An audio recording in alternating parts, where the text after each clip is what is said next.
On a Friday morning in 1979, a 6-year-old boy asks his mother for something small. He wants to walk to the school bus stop by himself for the first time in his life. It is only 2 blocks away. His mother says yes. He never arrives.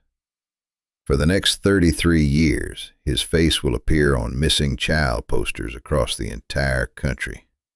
It will be printed on the side of milk cartons in grocery stores nationwide. A sitting president will create a national holiday because of what happened to him that morning. For decades, one man will be the prime suspect. Police will be almost certain he did it. He will spend 20 years in prison, but never for this crime. The evidence against him will never be enough to bring him to trial. Then, seemingly out of nowhere, a completely different man will confess. Not once, not only to police. He will confess to his wife, to his church group, to a childhood friend, years before anyone official ever suspects him of anything. Nobody will believe him at first. Even after his confession, one juror will refuse to convict him, and the entire case will nearly collapse all over again. And even after a conviction, this case will still not be finished. A battle over that very confession will still be playing out decades later, all the way to the highest court in the United States. This is the story of Eitan Paetz, and the man who lived quietly for 33 years, just 2 blocks from where he committed his crime. Before we get into it, if you're new here, go ahead and subscribe. We cover real cold cases every week, the kind where the truth waited decades to surface. And if you're already subscribed, tap the like button. It helps this story reach people who have never heard Eitan's name. Now, back to New York City, 1979. Eitan Paetz was born in Manhattan on October 9, 1972, to parents Julie and Stanley Paetz. The Paetz family lived in Soho, a neighborhood in lower Manhattan that in the late 1970s looked nothing like the fashionable, expensive district it would later become. At the time, Soho was full of old cast-iron warehouses, working artists renting cheap loft space, and small family-run shops along the sidewalks. It was, in many ways, an unusual place to raise a young family, but it was also a close-knit one. Neighbors knew each other. Shopkeepers knew the local children by name. Parents in the area kept a loose, informal watch over one another's kids. Eitan was the kind of child neighbors noticed. Bright, curious, and independent for his age. His parents later described him as adventurous, always pushing, gently, for a little more freedom than the day before. He liked exploring. He liked feeling like he could handle things on his own. By the spring of 1979, Eitan was 6 years old and had just finished his first year of school. He had a favorite bag, canvas, decorated with a pattern of small elephants, that he liked to carry with him nearly everywhere. Julie Paetz worked as a photographer. Stanley Paetz did as well. Between the two of them, the family had taken hundreds of photographs of Eitan over his short life, a detail that would later prove important, since it gave police and searchers an unusually large collection of clear, recent images of the boy to distribute. He was, by every account, an ordinary, happy 6-year-old, living an ordinary life in New York City, right up until the last Friday in May. On the morning of May 25, 1979, Eitan Paetz asked his mother if he could walk to his school bus stop alone. It was only 2 blocks from their apartment on Prince Street. Julie Paetz had walked him there herself nearly every single morning. But that day, feeling that her son was growing up and deserved a little more independence, she agreed to let him go by himself for the first time. Eitan left the apartment carrying his elephant bag and $1, which he planned to spend on a soda at the corner store along the way. He never arrived at the bus stop. Another mother from the neighborhood was waiting nearby that morning for her own child and expected to see Eitan arrive, as he usually did around that time. He never came. She waited at the corner until roughly 8:20 that morning, before eventually giving up and assuming he had simply missed the bus or gone another way. When Eitan did not come home from school that afternoon, Julie and Stanley Pates grew worried. By evening, worry had turned into panic, and they reported him missing to police. What followed was one of the largest searches New York City had ever mounted for a single missing child. Police canvassed the neighborhood block by block. Search dogs combed nearby buildings, rooftops, alleyways, and basements. Officers questioned local shopkeepers, delivery drivers, and residents about anything unusual they might have seen that morning. Flyers bearing Eitan's photograph went up on lampposts and storefronts across the city within days. Nothing turned up. No body, no confirmed sighting after he left his apartment building.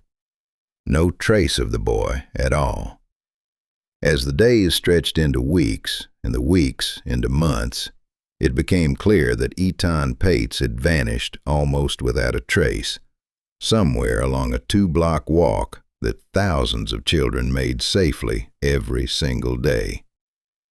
Eitan Pates's disappearance became something larger than a single missing child case. It became a turning point in how the entire country thought about child safety. Before 1979, there was no coordinated national system for tracking missing children. Cases like Eitan's were typically handled locally, with limited resources and little cooperation between cities or states. Julie and Stanley Pates, determined not to let their son's case fade quietly, began pushing publicly for change. Years later, in 1983, President Ronald Reagan designated May 25th as National Missing Children's Day, directly because of what had happened to Eitan. Eitan also became one of the very first children whose photograph was printed on the side of milk cartons distributed to grocery stores nationwide, a campaign that would go on to define an entire era of American childhood, and one that many people who grew up in the 1980s still remember vividly. His case also helped push forward the creation of the National Center for Missing and Exploited Children, an organization that continues to help families of missing and exploited children to this day, using techniques and public awareness campaigns that trace their roots directly back to the search for Eitan. But for Julie and Stanley Pates, none of that changed the one fact that mattered most to them. Their son was still gone, and nobody could tell them why, or where, or how. As the investigation dragged into its second year with no resolution, detectives eventually zeroed in on one man, Jose Ramos. Ramos was, at the time, in a relationship with a woman who had occasionally been hired to walk Eitan home from school before his disappearance. That single connection to the Pats family was enough to put Ramos squarely on investigators' radar. Ramos also had a documented history as a convicted child molester, which made him an obvious and troubling focus for police working the disappearance of a 6-year-old boy from the same neighborhood. During questioning, Ramos made a chilling, half-formed admission. He told investigators that around that same time period, he had taken a young boy back to his apartment and sexually abused him. He said he was, in his own words, 90% sure that boy had been Eitan. But there was a critical problem embedded in his own account. Ramos claimed he had let that boy go afterward, alive and unharmed. If that detail was true, it created a serious contradiction, because Eitan never came home. If the boy Ramos described really was Eitan, and Ramos really did release him alive, then something else and someone else must have happened to Eitan after that. Detectives pressed the case against Ramos for years, chasing every possible thread connected to him. Investigators learned that Ramos, described by those who knew him as a drifter with artistic aspirations, had been separately investigated in the early 1980s after allegations that he tried to take backpacks from 2 young boys and lure them into a drain pipe in the Bronx, where he had reportedly been living at the time. The pattern was disturbing, but it still was not evidence connecting him to Eitan specifically. Ramos was also known to spend time in Washington Square Park, a place where Eitan sometimes played, which only deepened investigators' suspicion of him without ever producing anything they could take before a grand jury. Years later, in 2003, Ramos sat for sworn questioning as part of the Patz family's civil case against him. Under oath, he denied ever encountering Eitan at all, telling attorneys he had nothing to hide. But the evidence never moved beyond suspicion and coincidence. There was no body, no independent witness, no physical evidence directly tying Ramos to Eitan's disappearance. Prosecutors reviewed the file repeatedly, and each time reached the same frustrating conclusion. They simply did not have enough to bring formal criminal charges. Ramos was eventually sent to prison anyway, but for a separate, unrelated case of child sexual assault in Pennsylvania. He would spend roughly 20 years behind bars for that crime, all while remaining, in the eyes of many investigators, journalists, and members of the public, the presumed culprit in Eitan's disappearance. For most of America, if they knew one name connected to the Patz case at all, it was his. Through the 1980s and into the 1990s, the investigation into Eitan's disappearance slowed to a crawl, even as public interest in the case never fully faded. In 1991, while still in prison in Pennsylvania, Ramos reportedly bragged to a fellow inmate that he knew intimate, specific details about Eitan's disappearance, details that had never been made public. For a moment, investigators believed they finally had the break they needed, but once again, after reviewing what the informant had to offer, prosecutors determined they still did not have enough credible, corroborated evidence to file criminal charges against Ramos. Eitan was legally declared dead in 2001, 22 years after he vanished, allowing his parents a small, painful measure of legal closure without ever learning what had actually happened to him. In 2004, Julie and Stanley Pates filed a civil wrongful death lawsuit against Ramos, seeking accountability through the civil courts, since the criminal system had never been able to deliver it. A court found him liable by default judgment. Ramos did not meaningfully contest the case, and ordered him to pay $2 million in damages. Ramos never paid a single cent of it. The Pates family never collected any money. Criminally, the case remained completely unsolved. Ramos had never been convicted of killing Eitan. He had never even been formally charged with it. For all the suspicion that had followed him for over 2 decades, the actual truth remained just out of investigators' reach. In 2010, a new Manhattan district attorney, Cyrus Vance Jr., took office and made a personal promise to the Patz family. He would see to it that the case was looked at again, with completely fresh eyes, using whatever modern tools were now available. 2 years later, in April of 2012, investigators made a dramatic and highly publicized move. FBI agents and New York City police began excavating the basement of a building on Prince Street, just around the corner from where Eitan had lived as a child. The building had once served as the workshop of a local handyman and had been renovated shortly after Eitan's disappearance. Renovations that investigators believed could have concealed evidence for over 3 decades. News crews camped outside the building for days. The story led local newscasts across the city and drew coverage from national outlets as well. After 4 full days of digging through the basement floor and walls, investigators emerged with nothing conclusive. No remains, no definitive physical evidence of any kind connected to Eitan. It looked, once again, like a very public dead end. Another expensive, high-profile effort that had turned up nothing new. But the search itself, splashed across newspapers and television broadcasts throughout New York City for days on end, would end up becoming the exact break the case actually needed. It simply would not come from the basement itself. The heavy media coverage of the basement excavation eventually reached a man living across the river in New Jersey named Jose Lopez. Lopez called detectives with a troubling story he had apparently been carrying for years. His brother-in-law, he explained, a man named Pedro Hernandez, had once told him that he had killed a child decades earlier in New York. Investigators had never once considered Pedro Hernandez a suspect in Eitan's disappearance. In 1979, Hernandez had been an 18-year-old stock boy working at a small neighborhood bodega located just steps away from the very bus stop Eitan had been walking toward the morning he vanished. As detectives began quietly digging into Lopez's tip, a disturbing pattern started to emerge.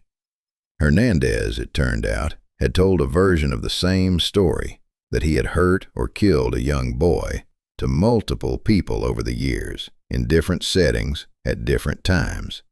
His wife, members of his church prayer group, a childhood friend from back home. None of them had ever reported it to police.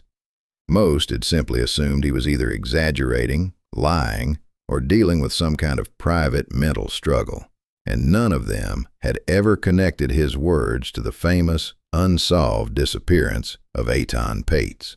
In May of 2012, police brought 51-year-old Pedro Hernandez in for formal questioning at a prosecutor's office near his home in Camden, New Jersey. At first, Hernandez denied any involvement whatsoever, sticking to a simple story that he knew nothing about what had happened to the boy from the bodega all those years ago. After more than 6 hours of continuous, careful questioning, according to the detective who led the interview, Hernandez's story finally broke apart. "I'm sorry," he reportedly told investigators. "It shouldn't have happened. I did it." Once he was formally read his rights, Hernandez repeated a version of his confession again, this time on camera. He told police he had lured 6-year-old Eitan into the basement of the bodega where he worked that morning, choked him there, placed his small body inside a bag or box, and left it out with the store's regular trash to be collected, along with the rest of the garbage. Eitan's body was never found. But for the first time in 33 years, investigators finally had a name they believed was the truth. Pedro Hernandez was arrested and charged with second-degree murder and first-degree kidnapping more than 3 decades after Eitan Pates vanished from the streets of Soho. Investigators moved quickly to test whether his confession could actually hold up under scrutiny. One small detail in particular stood out to detectives as especially significant. When Hernandez led them to the basement location where he claimed he had left Eitan's body, he pointed out, almost offhandedly, that there was now a doorway in one wall where he did not remember one existing back in 1979. Investigators went back and researched the building's construction and renovation history. They discovered that the door had, in fact, been added to that wall sometime after 1979, well after Hernandez had stopped working there. Prosecutors would later argue to the jury that this was exactly the kind of small, specific, verifiable detail that only the real killer, someone who had actually stood in that basement decades earlier, could possibly have known and remembered. But Hernandez's defense team pushed back hard against the confession, and their argument was not a simple one to dismiss out of hand. His attorney, Harvey Fishbein, argued that Hernandez suffered from a condition called schizotypal personality disorder, along with an intelligence quotient of roughly 70. Fishbein told the jury his client struggled, in a very real and documented way, to separate fantasy from reality, and had likely become fixated over the decades on a false, imagined memory of hurting a child, a memory he had repeated so many times to so many people close to him that he had eventually come to believe it himself, whether or not it had ever actually happened. There was no physical evidence directly connecting Hernandez to the crime. No body was ever found, no DNA, no forensic trace of any kind. Nothing beyond Hernandez's own words, spoken first, informally, to family and friends over the years, and later, formally, to police during that long interrogation. The defense also reminded the jury, repeatedly, of the case's original suspect, Jose Ramos, still, in their view, a far more plausible culprit, a man with a well-documented history of abusing children that fit the nature of the crime far more naturally than anything known about Hernandez.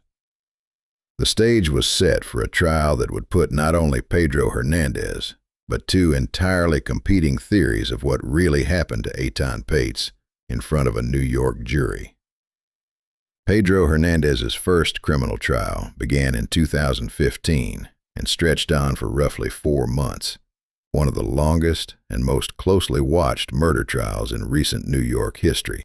Prosecutors leaned heavily on Hernandez's own repeated confessions, not just the one made to police, but the earlier ones made unprompted to his wife, his church prayer group, and his childhood friend, years before anyone official ever suspected him of anything.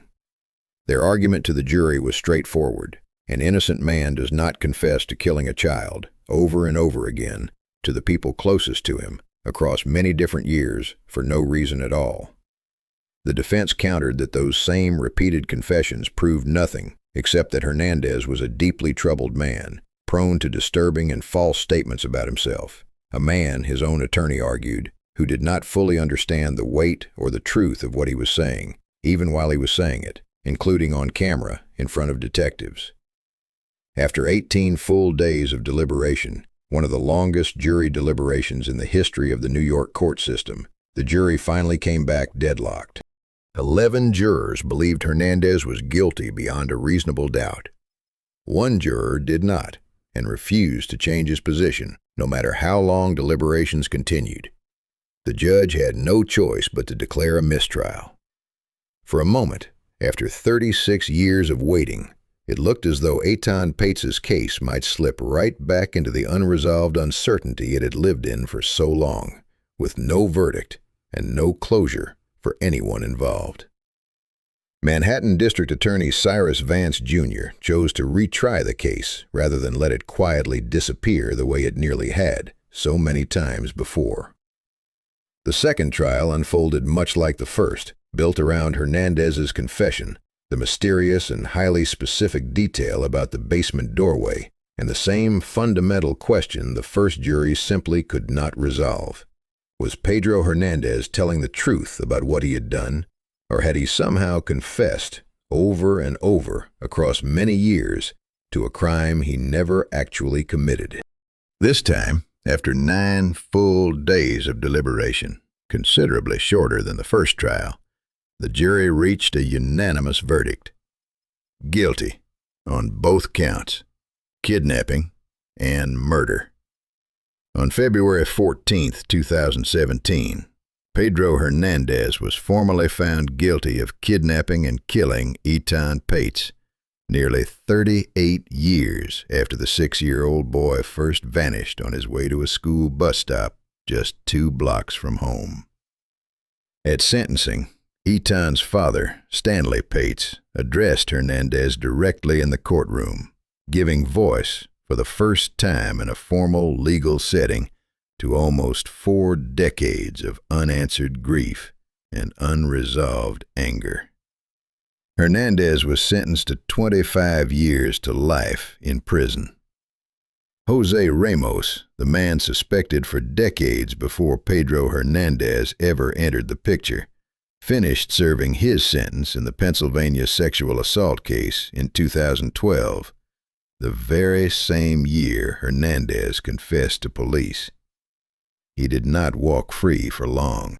He was rearrested almost immediately on a charge of violating sex offender registration rules after lying about where he intended to live, and was sentenced again, this time to a term of 6 to 20 years.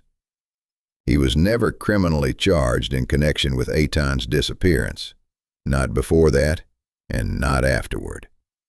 The $2 million civil judgment against him was formally set aside years later, after the Pates family themselves, watching Hernandez's trial unfold, came to genuinely believe that Ramos had not been responsible for their son's death after all. Stanley Pates, who for years had written letters directly to Ramos in prison, simply asking him what he had done to his son, said he had become convinced that the true answer lay with Hernandez instead. Ramos, for his part, always denied any involvement. In a letter to a Pennsylvania newspaper in 2013, he complained that the narratives connecting him to Eitan's case were without substance or merit. He refused to testify at either of Hernandez's trials. Jose Ramos died on March 7, 2026, at Bellevue Hospital in Manhattan at the age of 82. He was never charged with any crime connected to Eitan Pates, having spent most of his adult life in prison for entirely different offenses. Pedro Hernandez spent the years after his 2017 conviction serving his sentence at Elmira Correctional Facility in New York State. Under that sentence, he would not have been eligible for parole until 2037.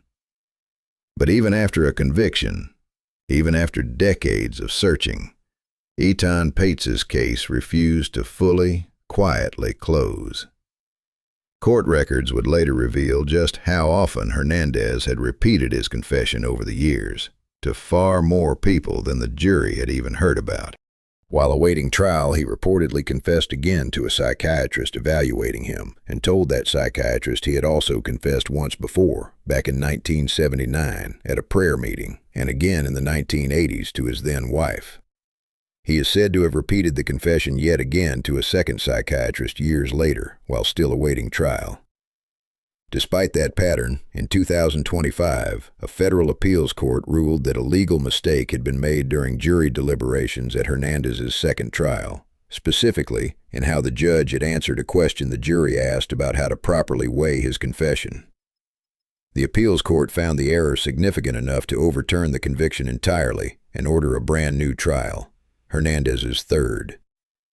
For a moment, it appeared the entire case might have to be argued from scratch, in front of a jury, for a third time, 46 years after Eitan disappeared.